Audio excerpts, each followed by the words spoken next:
بسم الله الرحمن الرحيم. الحمد لله رب العالمين، والصلاة والسلام على رسوله الأمين سيدنا ونبينا ومولانا محمد وعلى آله وأصحابه والتابعين ومن تبعهم بإحسان إلى يوم الدين. اما بعد، بینندگان عزیز محترم، عرض ادب و سلام دارم. السلام علیکم و رحمت الله و برکاته. با برنامه فتاوا با شما هستم که در این برنامه طبق معمول به سوالات مطرح شده و سوالات رسیده شده به دست بنده پاسخ داده خواهد شد و شما بینندگان عزیز محترم میتونید که معذرت میخوام سوالات شرعی خودتون رو با ایمیل هایی که زیرنویس خواهد شد پیامتون ارسال بدارید تا ان شاء الله و به توفیق او تبارک و تعالی در برنامه‌های بعدی ما به پاسخ به آن بپردازیم.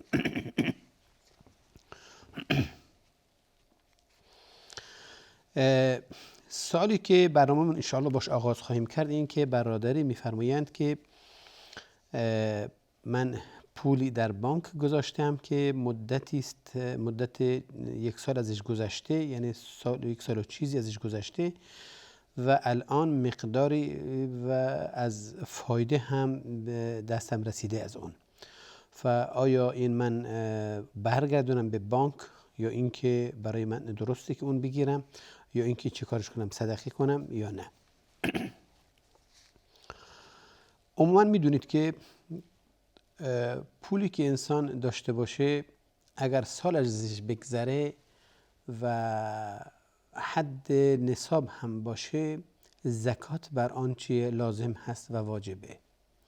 پس در مالی که انسان داره، در ذخیره هایی که داره، ذخیره های مالی، اگر یک سال 12 ماه قمری ازش بگذره شرط دومش هم این باشه که حد نصاب یعنی قیمت 85 گرم طلای خالص 24 ایار 24 باشه، حالا میگین که چیه؟ این زکاتش لازم هست و واجب هست. هرچند سوال برادرمون این نبود، سوالش درباره فایده آن بود که حالا رسیده. انشالله بازم توضیح خواهم داد و میدونید که اولا سعی کنید در بانک هایی که متاسفانه امروزها بانکی ربوی هستن در حد معمول به صورت قرض الحسنه باشه، به صورت جاری باشه که کاراتون را بدنوزه، کاری را به هر حال امانتی باشه براتون ایشون امانت نگه دارنده باشن. و اما اینکه کسی بخواد حالا قرارداد بلند مدت کوتاه مدت برای فایده ببنده، این شرعاً درست نیست، این رباست، این حرامه. بهتره که ما این مسائل رو از اموال و اولاد خودمون چیکار کنیم؟ دور کنیم. پس سزاواره که انسان احتیاط کنه، انسان میبایستی تقوا رو پیشه بگیره و اون چیزی که سود آور هست از این جهت باش همکاری نکنه و اون رو اموالش رو در اختیار به هر حال مراکز ربوی قرار نده که بخواد از فایده اون بخواد چیکار کنه؟ بهره ببره، زیرا که همین فایده حقیقتا سبب طغیان نفس میشه، سبب بیبرکتی میشه و همچنین بیبرکی در مال و روزی و اولاد و همه اینها چیه در بر داره. به همین منظور بدون حکمت نیست که خداوند چیزی را چه کار کرده؟ حرام کرده. یمحق الله الربا و یربی الصدقات. یمحق الله الربا و یربی الصدقات یعنی برکات ربا کلا چه کار کرده؟ از بین برده، اما معامله درش برکت قرار داده. حالا بعد از این مقدمه برمیگردیم که برادرمون که ایشون این مبلغ رو گذاشتند در بانک و الان این فایده براش اومده چه کار کنه؟ طبعا این ربا، این زیاده، میگیم که حق استعمال در مسائل شخصی نداره. شما حق ندارید، کسی حق نداره که این ربا رو برداره و بگیره و بخواد ازش استفاده کنه. باید اولا اعتقاد داشته باشه که این جزء مال خودش نیست، این بنا حق رسیده روی پولش به هر حال و در حسابش وارد شده که میبایستی این رو از مالش جدا کنه تا سبب خرابی مالش نشه، سبب ضایع شدن مالش نشه. حالا اگر بذاره که میدونید خب مراکزهای ربوی از این پول استفاده میبرن، چه بسا که این بر علیه من و شما، بر علیه اعتقادات من و شما هم به کار بگیرن. و چنانچه به هر حال این ثابت شده است. و اگر بخواید بردارید طبعا میبایستی احتیاط کنید و این در مسائل شخصیتون رو به کار نگیرید، نه در خوردن، نه در نوشیدن، نه در به هر حال در بنا و ساخت و ساز این چیزا کلا ازش استفاده نکنید. یکی از برادران داشت صحبت میکنه، گفت که من اینو برداشتم گرفتم اما من نگذاشتم که در سر سفره ما قرار بگیره یا به خور بچه هامو بدم. نه، من رفتم به هر حال در قبالش یک زمین خریدم تا اینکه به هر حال باشه. گفتم خب به همونه دیگه، شما در مسائل شخصیتون استفاده کردید، فرق نمیکنه حالا چه شما اون رو در خوردنی ها استفاده کنید، چه در ملابس و پوشیدنی ها باشه، چه در اون چیزی که وسایل زندگی دارید ازش استفاده میکنید، حالا فریزر باشه، یخچال باشه، تلویزیون باشه، زمین باشه، خونه باشه، هر چی بخواد باشه، همه اون چیزی که شما میبایست از مال حلال و پاک خودتون صرف کنید اگر به کار بگیرید چیه؟ ممنوع هست. پس شما میبایستی این رو کنار بذارید و به عنوان این چیزی که نبایستی کلا در مورد استفاده شما واقع بشه، به هر حال هدفتون این باشه برای که به کار نگیرید و از مالتون جدا کنید. خب حالا چی کارش کرد؟ شما این رو در منافع عام استفاده به کار بگیرید، اون رو به هر حال به شهرداری و به این چیزها بدید تا بتونه در مسائل عامه استفاده کنه و به کار بگیره. و یا اینکه افرادهایی که مدیون بانک هستن به هر حال مضطر بودن، مجبور بودن قرض بگیرن برای بنا خونه، چیزایی که نداشتن، مخارج عروسیشون، اینها حالا اینها مدیون هستن از طرف بانک، چیزی براشون چیه ماهونه میبایستی بدن، پرداخت کنن، یا اینکه اصلا شارژ کردن براشون، اضافی اومده براشون، شما میتونید با این پول اضافه اونها رو بدید. یعنی حالا این مال ناپاک رو به خود اصحابش چیه برگردونید تا اینکه ذمت و عهده یک فردی از برادرانتون چیه آزاد بشه. این هم مناسب هست، این هم خوبه. پس شما چیکار کنید؟ این رو میتونید در برای حالا آزاد کردن حالا برادرتون مسئولیتش و عهده اون به کار ببرید و به بانک بدید تا از بدهی اون فرد چیه کم باشه. اینم بسیار روش جالبی هست و واضحی هست. و اگر فرد نیازمند باشه، میدونید که واقعا شما ندارید کمکش کنید، حالا بیمارستانی هست، برای مخارج بیمارستانش اینها شما ندارید چیکار کنید. حالا در این هم اگر شما مجبور باشید و چیز دیگه غیر از این نداشته باشید، فرد به هر حال چیزی نداشته باشه، فقیر باشه، خب میتونید به هر حال اجباراً بهش بدین. اما ببینید این کمک شما در اصل این نیست که بگیم حالا شما مستحق ثواب و اجر و پاداشی هستید از جانب خداوند عزوجل که چیکار کردید؟ خیرات کردید، صدقه کردید. نه، این نیت صدقه نمیشه باش کرد و درست هم باش نمیشه، چون این مال شما نیست. شما عبادتی میبایستی نیتشو داشته باشید که بخواید خودتون انجام بدید یا از مال خودتون دارید میدید. درسته؟ اون چیزی که ملکیتش شرعاً چیه ثابت هست براتون، این میشه گفت که حالا شما اگر نیت عبادت کنید براتون اجر نوشته میشه، پاداش نوشته میشه، پیش خداوند طبعاً سرفراز خواهید بود. اما اون چیزی که مال شما نیست، امانتی است دست شما، طبعاً میبایستی به صاحبش برگردونید. اگر صاحبی هم نداره میبایستی در چیه در وجوه خیر صرف کنید. پس اون چیزی که هست شما باید توجه داشته باشید که حالا اون از مالتون خرج کنید، بیرون کنید. طبعا نیت صدقی نیست که شما نیت فکر کنید که حالا ثواب گیرتون میاد. اما ببینید خدا الله متعال بخیل نیست. درسته که شما از این جهت ثوابی گیرتون نمیاد، اما از اینجایی که عزم کردید مرتکب منهیات نشید، حرام نخورید، حرام در مالتون جا ندید، این خودش چیه؟ خودش اجر و ثواب هست. این انسان یعنی جزئی از زندگیش رو چیه؟ در تقوا گذرانده.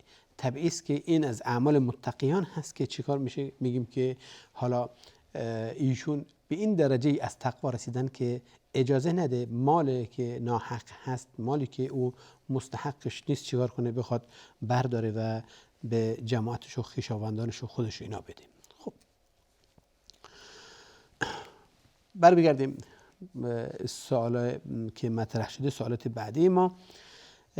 برادری یا خواهری میفرمایند که من به هر حال خودم مال دارم و که زکات میبایستی بپردازم و محتاجانی هستند که ایشون خویشاوندان من هستند و از جمله مادرم هست و همچنین به حساب مادر بزرگ شوهرم که البته بله خب سالخورنده ما یک خانم هست میفرمایند و همچنین که پدر بزرگم زن دیگری هم داره غیر از یعنی مادر بزرگ ناتنی به ایشون هم میدم. آیا کار من درست هست، صحیح هست؟ زیرا که من شنیدم صدقات رو برای خویشاوندان اجرش بیشتره. آیا این صحیح هست یا نه؟ بله بدون شک صحیح هست که این قسمت البته این که صرف اموال حتی زکاتتون در خویشاوندانی که مستحق هستن خب چیه اجرش بیشتره، زیرا که دو مقصد داره برآورده میشه، هم رفع نیازمندی های ایشون و هم این که ایشون رو به خودتون چیکار کردید، نزدیک کردید، دلهای خودتون رو خویشاوندانتون رو به خودتون نزدیک کردید، همچنین شما یادی از اونها کردید. این هم باز چیه درش اجر است. اما برگردیم به سوال شما که فرمودین زکاتم رو میخوام به مادر بزرگم، خب این مادرم و همچنین مادر پدرم و یا اینکه زن پدر بزرگم میخوام بدم، آیا این زکات صحیح هست یا نه؟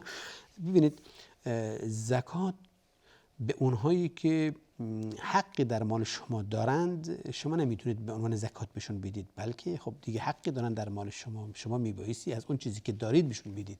یعنی پدر و مادرتون رو در نظر بگیرید، خب ایشون حقی دارن وقتی نداشته باشن، فقیر باشن، بی چیز باشن و شما الحمدلله دارید که میتونید زکاتتون رو بدید، طبعا شما میبایستی اونها رو چیکار کنید؟ به هر حال اونها رو رفع نیازشون بکنید، یعنی به هر حال برآورده کنید خواسته هاشون رو و این یک وظیفه شرعی و عقلی شماست داخل، درسته که انسانیتی است، باز یک وظیفه انسانیتی هم هست داخل که انسان پدر و مادرش و بچه‌هاش رو چیکار کنه؟ به هر حال مصارفشون رو بر عهده بگیره. پس زکات دادن شما به مادر و مادر بزرگتون و پدر بزرگتون مستقیما اینا که اصل شما به حساب میان درست نیست. پس صحیح نیست که شما از زکاتتون بخواهید به اینها بدید و به حساب زکات باشه، نه. پس پدرت، پدر مادرت، مادر پدرت، اینها که اصل شما هستن، مادر بزرگها و پدر بزرگها هرچند هم حالا دور بشن، اینها شما نمیتونید از زکاتتون بش بدید. و همچنین فرزندان شما، حالا ولو این که حالا گفتن حتی ازدواج هم کرده باشن نداشته باشن، شما میبایستی به اندازه‌ای که میتونید و از مال خودتون بش بدید، نه از زکاتتون.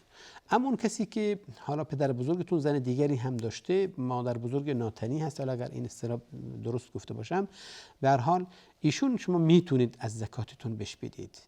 زکات شما برایشون درسته، زیرا که ایشون اصل شما به حساب نمیاد. حالا همسر اصلتون هستن، زن اصل شما هستن و در احکام در حرمت خب طبعا ایشون برای برادرتون تا ابد چیه محرم هستن، درسته؟ حالا شما که زنید، ایشون هم زن هستن، اما برادرتون که باز به حساب میگیم که مثل پسرش حساب میشه براش و ایشون هم مثل مادر بزرگشون.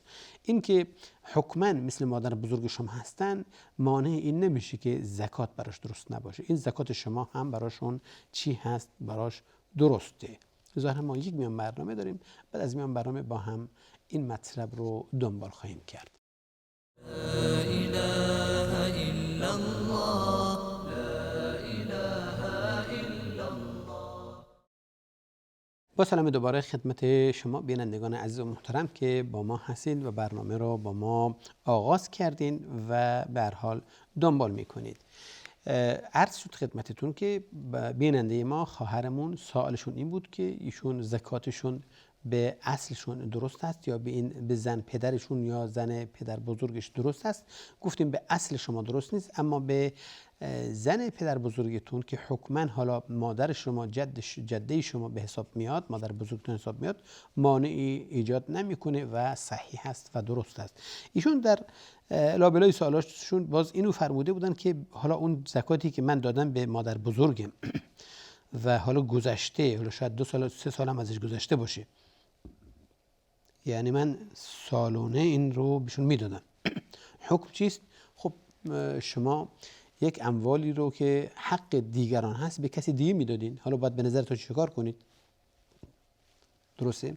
شما مقدار پول دست به من سپردید به صورت امانت که من بهتون برگردونم، به عنوان مثال، یا حق شما بوده کسی بهم داده که بهتون برسونم، حالا من به شما ندادم، درسته؟ بعد چیکار کنم؟ به کسی دیگه دادم. خب قبول شدن این مورد قبول نیست آخه، درسته؟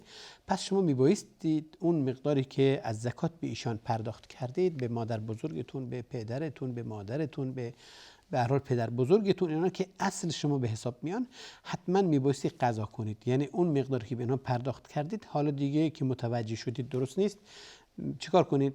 به مستحقین زکات بدید، به اونایی که فقیر و فقرا هستن، به عموت و به داییتون و به خالتون و به خواهر و برادرانتون و مثلا هر کس که فقیر باشه، اگر اینها به شرط اینکه مستحق چیه زکات باشن، نداشته باشن، مدیون باشن، درسته؟ اینها میشه بهشون داد. حالا به جایی که اون چیزی به اونها دادید، حالا یک وظیفه بوده بگیم به پدر مادرتون، به پدر بزرگ و مادر بزرگتون، حالا این حتما اون مقدار رو چیکار کنید؟ مال هم چند سال رو که میدونید مطمئن هستین چیکار کنید؟ بله بهشون بپردازید.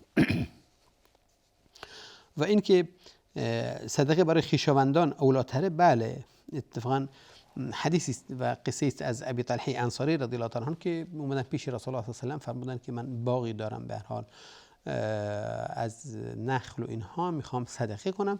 رسول الله صلی الله علیه و آله فرمودن که ارا ان تجعلها فی الاقربین، من اینو بهتر میبینم که شما اون رو برای خویشاوندانتون وقف کنید، به خویشاوندانتون بدید. پس این چیه؟ اولاتر هست و بهتر از این که همچنان که در اول همین سوال گفتیم، زیرا که دو هدف رو داره دنبال میکنه. یکی این است که شما نیازمندی های طرف رو دارید برطرف میکنید، ثانیا اینکه شما ایشون رو به خودتون نزدیک میکنید. اولا که خویشاوند هستن، به شما به هر حال حقی دارن، حق بیشتری دارن از دیگران، از اجنبی، پس اینم برای چیه؟ اولاتره و بهتر هست. سوال بعدی ما میفرمایند که فرزندی که حالا غیر شرعی باشه در مجتمع اسلامی چه حکمی داره و آیا ایشون میتونن یک قاضی بشن، رئیس دادگاه بشن یا نه، و آیا در مسئله ازدواجش چه خواهد شد؟ آیا میتونه با یک زن مسلمان ازدواج کنه یا اینکه قانون خاصی داره یا نه؟ ببینید حالا فرزندانی که به هر حال میگیم در فرزندان خیابانی میگیم، حالا اگر این اصطلاح درست باشه، فرزندانی که پدرشون مشخص نباشه، حالا پیدا شده باشن جایی، از اونجایی که در جوامع اسلامی هست اینو حکم اسلام به خود میگیرن، اینها مسلمان هستن و اینها حق زندگی و معیشت دارن، حق تربیت درست دارن در جامعه. وظیفه یعنی اینه که وظیفه جامعه اسلامی است که ایشون رو عهدهدار بشه و تربیتش و تعلیمش و به هر حال ما احتاج مسائل زندگی براش فراهم کنه و ازش مراقبت کنه و اون رو به حد مطلوب که ممکن هست برسونه. این یک وظیفه اجتماعی است برای حالا دولت و افراد اون جامعه‌ای که به هر حال این براشون پیدا بشه. این گناهی نداره، ولا تزر وازرة وزر اخرى. حالا خطاهایی صورت گرفته از دیگران، این نتیجه خطاهایی است. خود ایشون، وجود این فرد، وجود این فرزند کوچک، این طفل چیه؟ نتیجه خطاهایی است که سر زده متاسفانه. حالا ایشون گناهی ندارن که بخوان در قوانین و در برخورد حالا مانند دیگران حساب نشن، نه خیر، چنین چیزی نیست، بلکه همانند دیگران حق معیشت داره، همانند دیگران حق به هر حال کار و زندگی داره. جامعه شرعاً حق نداره به دید دیگری بهش نگاه کنه که اینها را در مسائل دیگه به کار بگیرنشون، یا اینکه به مدرسه اجازه داده نشه که بره، یا اینکه حالا حق نداره به هر حال مکانتی که به دست آورده در جای فلانی بذاره. نه خیر، چون چیزی نیست، همه این حقا را داره، زیرا که ایشون گناهی ندارن. ایشون گناهی ندارن، با اسم نیک هم به هر حال خونده میشه، نام هایی که به هر حال درش سرزنش نباشه. حالا عبدالله ابن عبدالله مثلا، درسته؟ عبدالله ابن عبدالمالک بنویسید مثلا، درسته؟ و به هر حال عبدالله ابن عبدالسلام، حالا هر اسمی خود باشه باید براش به کار گرفت و به کار برد و نبایستی جامعه به دیگه بهش نگاه کنه. ایشون حالا اگر به درجه رسیدن که سزاوار باشن رئیس دادگاه بشن، به درجه برسن که این حق رو جامعه و قانون بهش میده که رئیس دادگاه باشه، قاضی بشه، خب میتونه قاضی بشه، مانعی نداره و مسئله نیست که حالا ایشون پدر شناخته شده نباشه، خب مانعی نداره و مانع ایجاد نمیکنه. ایشون پس حق دارن، حق شرعی ایشون هست و ناگفته نماند که افرادهایی که این خطا ازشون سر میزنه به هیچ عنوان شرعاً اینا حق قتل این فرزند رو ندارن و حتی در عالم جنین هم که باشن حق به هر حال اسقاطشو ندارن، حق اجهازشو ندارن و شرعاً درست نیست. اینها محکوم هستن و اگر زنده باشه و روح داشته باشه طبعا به عنوان قتل براشون حساب میشه و این سزاوار نیست و این صحیح نیست. به هر حال امیدوارم که جواب سوالتون رو داده باشم.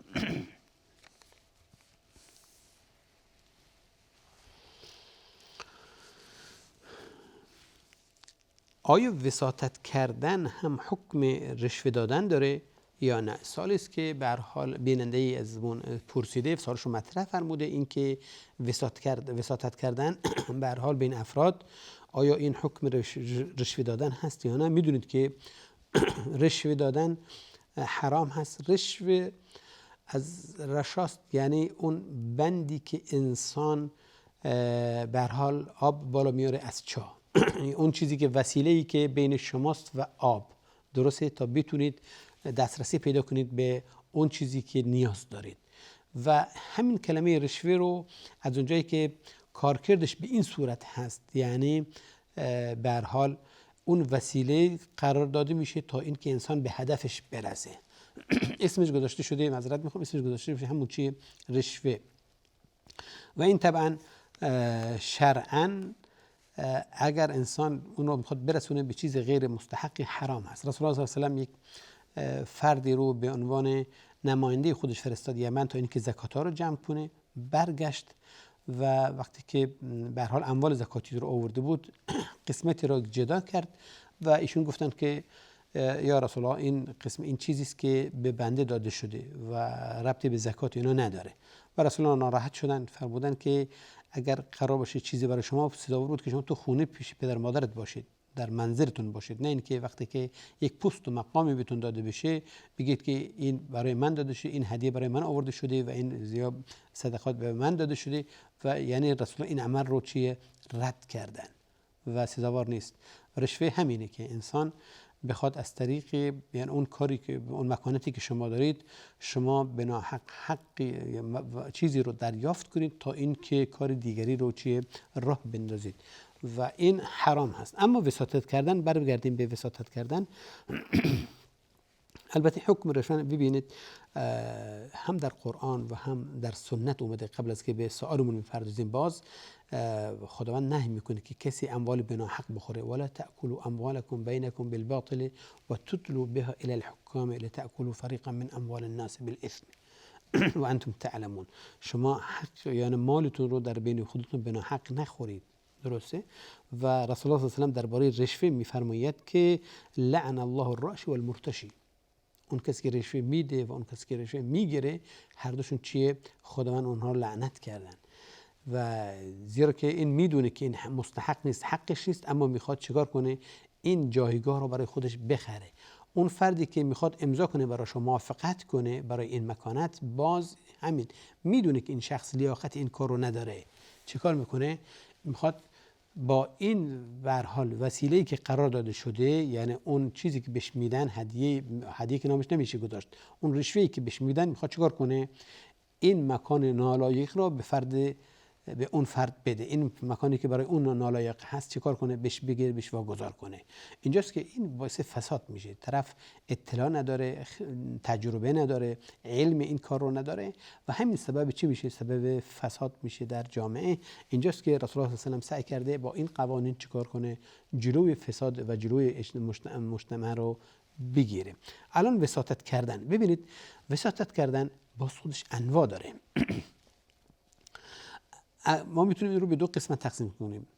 اگر یک وساطت درست باشه، ببینید جر و مرافعه دعوایی هست برای به هر حال اموال یا چیزی، کسی میخواد وساطت کنه، کسی میخواد به هر حال این مشکل رو از بین ببره و کنار بزنه تا جامعه به صلح و صفا به هر حال دعوت بده. خب این وساطت میکنه، پیش این میره، پیش اون میره، این مانع ایجاد نمیکنه و این درست هست و درش ثواب هم هست، درش اجر هم هست.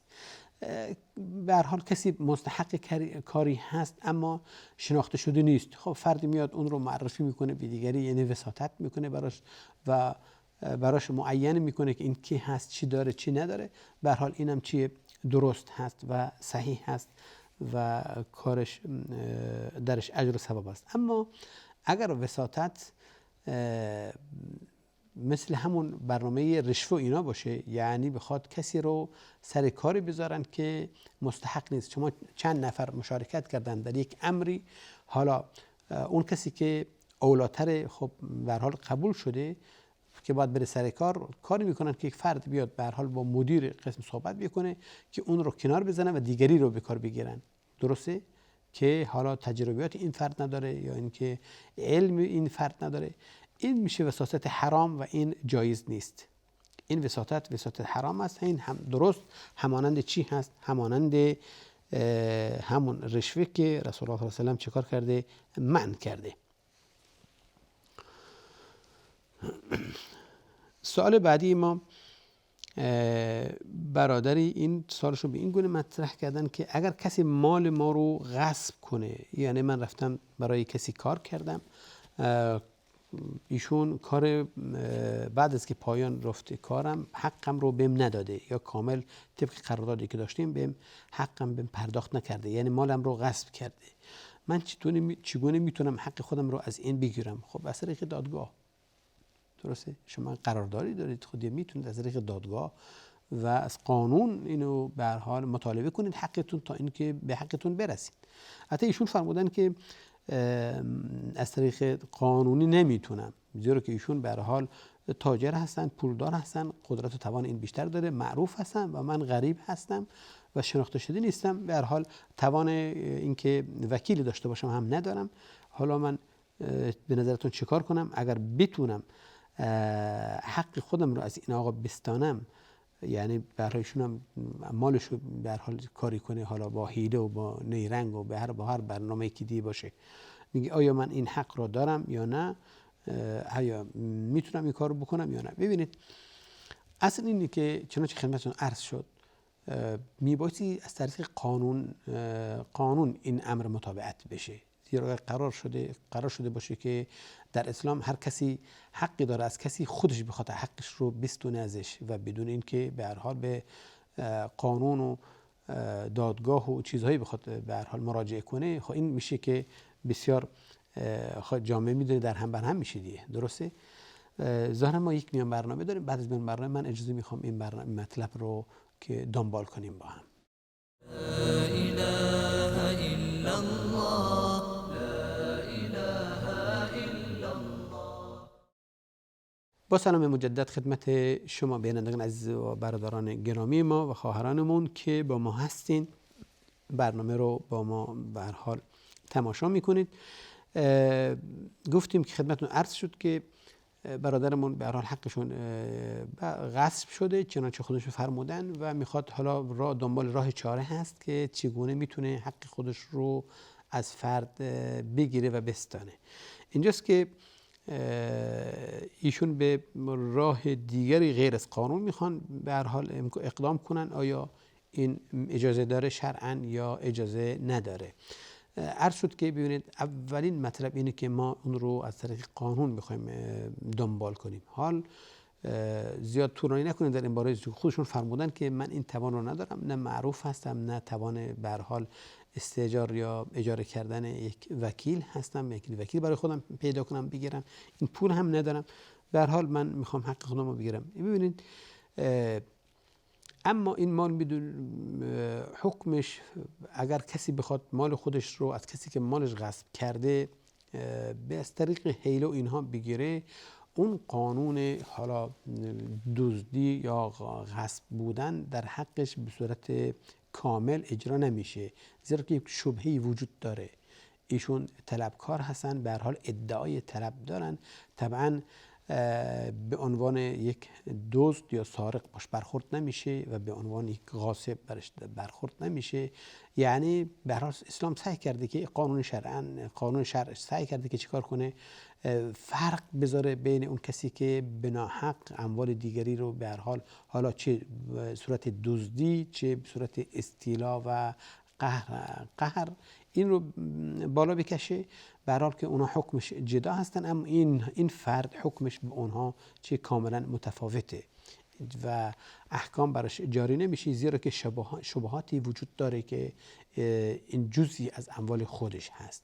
و علما اومدن طبعا قانون گذاشتن، یا اینکه شرط گذاشتن که این زمانی اگر فردی بخواد این کار کنه، طبعا این شروط رو میبایستی داشته باشه، این کارش، این شرطا درش طبعا گنجانده شود. این که ببینید این عمل شما یا این عمل این فرد، عمل این آقا، باعث فتنه و مشاکل و جنگ و جدل و به هر حال به هم ریختن خانواده ها اینها نبشه. درسته؟ که به حال بخوان لشکرکشی کنن هر کدام از طرف خودشون، این نباشه.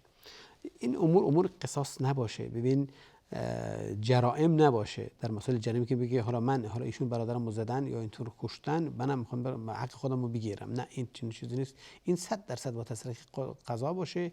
حالا شما توانش داشته باشید نداشته باشید، این اصل دیگری هست که به هر حال قابل قبول نیست. اگر در مسائل جریمه هست حتما چه کار بشه؟ با تصریح قضا دنبال بشه. کسی این کار رو حق نداره. و اینکه این اگر قضیه مالی باشه، همچنان که ایشون برادرمون فرموده بودند، حتما این خود طلبکار میبایست این کار کنه. اینطور نباشه که بخواد کسی رو اجار کنه، مبلغ رو به کسی بده تا اینکه این کار براش انجام بدن. این درست نیست و صحیح نیست و مورد قبول نیست. همچنین اینکه اون چیزی که میخواد به هر حال بگیره از جنس اون چیزی که باشه، بخواد که خودش طلب داشته باشه. درسته؟ نیاد حالا به هر حال زمینشو بگیره. یعنی که اگر از جنس دیگری باشه، ایشون میبایستی اون رو به اندازه اون چیزی که طلب داره بگیره، حق نداره اضافی بگیره. اینطور نباشه که بگی که آقا اگر شما به من ظلم کردید، من میتونم از خودم چی کار کنم، از خودم دفاع کنم، حق خودم رو بگیرم، من 2 برابرش رو میگیرم تا اینکه شما برید به هر حال شکایت کنید. نه، شما که میتونید بگیرید، حق خودتون رو بگیرید، فقط بیشتر از این نباشه. حق تجاوز نکنید. حالا اگر که به هر حال تونستین زمینی که داره به عنوان مثال بگیرید و به فروش برسونید، شما میبایستی اون قدر که شما حق دارید بردارید، بقیه رو چیه بهش برگردونید. این که اگر زمانی شد به هر حال شما به حیله و به هر حال با فریب و اینها اموالش رو گرفتین، حق خودتون رو گرفتین، که ایشون متوجه نشن به عنوان مثال، فردا که ایشون حق شما رو دادند، چیکار کنید؟ حتما اون اموال رو که شما گرفتین بهش برگردونید. حتما شما حتما این قدرت رو داشته باشین که بی‌واسطه بهش بگین که ببخشید این در مقابل اون بود که چیزی بود که من گرفتم و الان به شما برمیگردونم مثلا. درسته؟ چیزی که باید مراعات بشه، اون فردی که به نظرتون حقتون گرفته کسی نباشه که حالا تاجر باشه شکست خورده نداره، اقرارم داره که شما طلب دارید، شما حق دارید، اما من ندارم.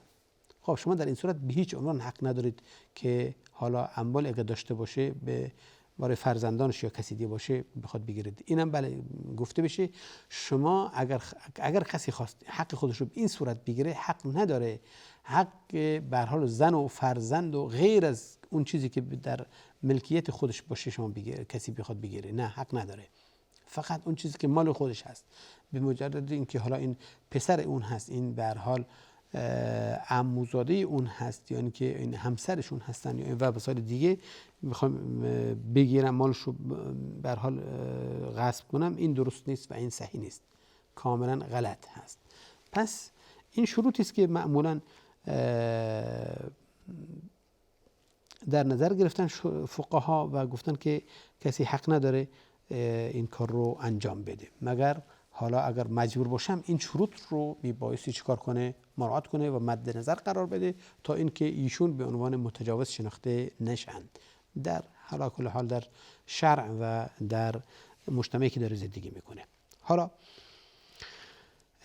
سوال بعدی ما برادرمون فرمودن که من به هر حال مسلمان هستم، دانشجو هستم، اما مبتلا شدیم به این که پدرم مالی که به دست میاره به هر حال مخلوطی است از حلال و حرام و اینها، و بنده هم خب یک دانشجو هستم که خودم مخارج دارم اما منابع مالی ندارم و از ایشون این مدد میطلبم و میگیرم.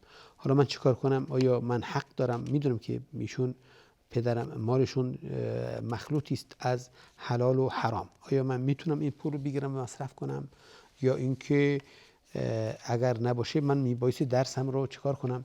میگه که بذارم کنار و یعنی ترک تحصیل کنم تا برای خودم به هر حال کاری پیدا کنم اینا. حالا من چیکار کنم؟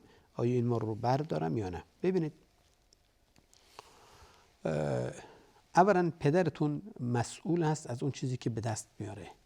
هیچ وقت زن و فرزندان اونهایی که انفاقشون بر ایشون واجب هست و واجب می باشه، ایشون مسئول نیستند که حالا این فرد از کجا آورده و از کجا میاره و به اونها داره چی انفاقشون میکنه. این که اونها اگر میدونن به هر حال سعی کنن روش کار کنن و اون رو ترغیب و تشویق کنن در عمل حلال، خود طبعا این جایز هست و این امر به معروف هست.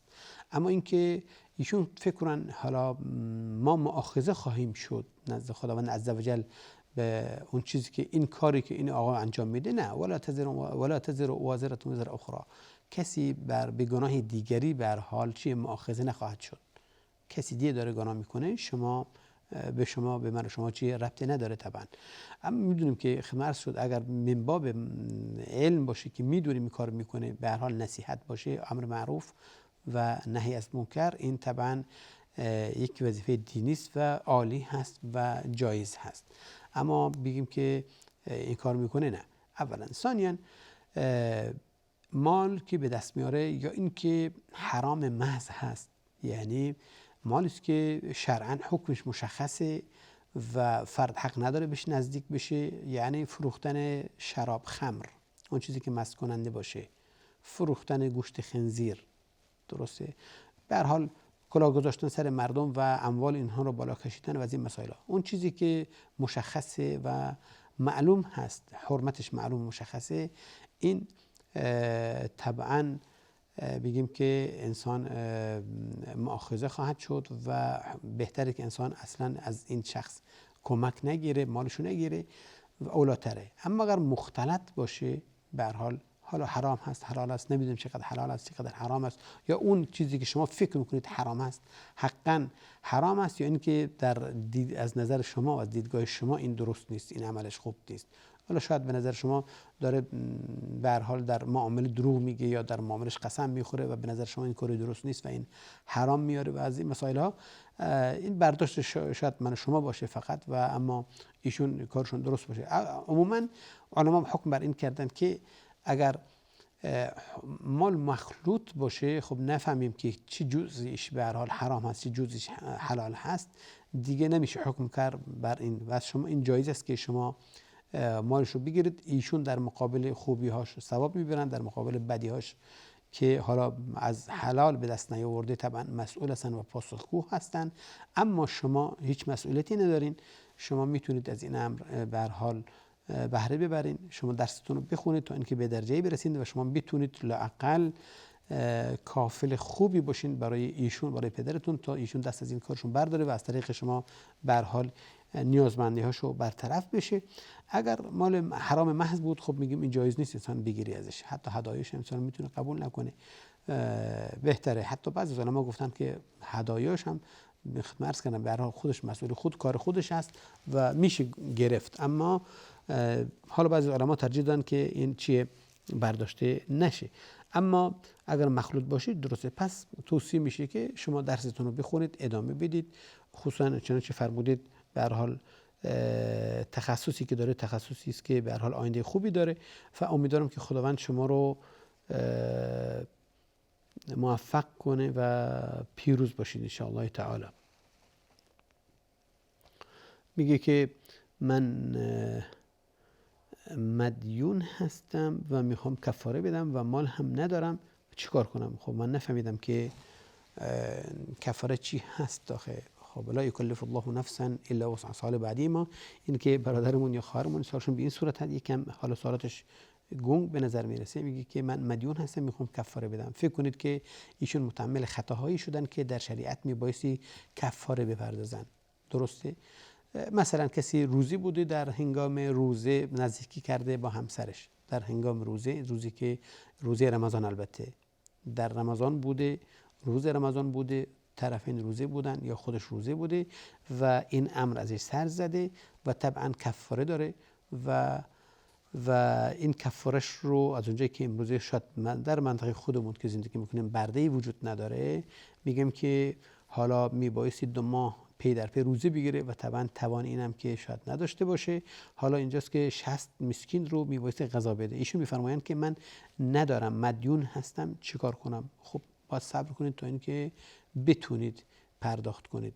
اگر میتونید روزی بگیرید پشت سر هم 2 ماه، خب میتونید باعث روزی بگیرید. یا عمل قتل صورت گرفته، به هر حال قتل خطئی صورت گرفته که ایشون میبایستی چیکار کنن؟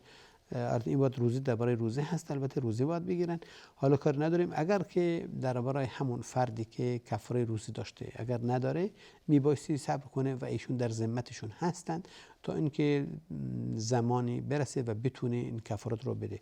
البته اینطور نیست که حالا کفارات شما پشت سر هم باشه، نه. حالا 60 مسکین غذا دادن، اینطور نیست که حالا شما امروز حتما 60 نفرشون با هم باشه یا 60 روز به یه نفر بدین، نه. معنی نداره که امروز 2 نفر بدین، حالا هفته بعدی چند نفر دیگه و به این صورت، به صورت تفرق، تا اینکه این از عهده شما تمام بشه. ظاهرا ما وقتمون به پایان رسیده و تا وقت دیگر همه شما را به خداوند بزرگ میسپارم. سبحانك اللهم و بحمدک، اشهد ان لا اله الا انت، استغفرك و اتوب الیک. السلام علیکم و رحمت الله و برکاته.